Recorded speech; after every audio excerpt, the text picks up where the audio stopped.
Bugün sizlerle bir de RP atacağım. Yeni RP'ler gelir. Bəli dostlar, yeni RP'ler gelir. Gələk birinci baxaq. Ne tarz RP'dir? Silahımız var. Arkadaşlar ok atan taraf. İç ilerleye açılmaktadır. Kask yapışıdır. Ne gelir buraya? Kısmına bildir. Silahı yapışıdır. Çok yapışıdır dostlar. Dökeyi de dökeyi verdiği açık dökeyi. Atak ya dostlar yarıya açmayı.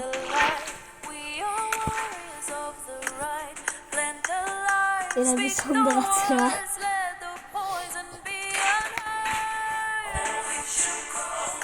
Arkadaşım o üst setimizi giyelim.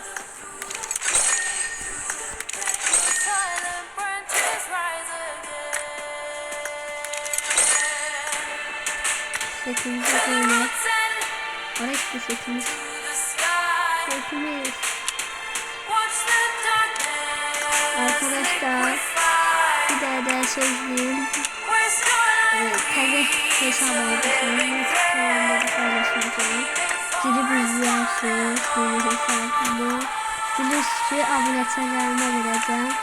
Yeni hesabımıza abone olun dostlar. Geçen böyle videolar paylaşacağım. Yeni hesaplar alıp sizlerle paylaşacağım. Kanalımıza abone olun, yorum atmayı, like atmayı unutmayın. Selamat. Abone olmayı unutmayın. Görüşene dek.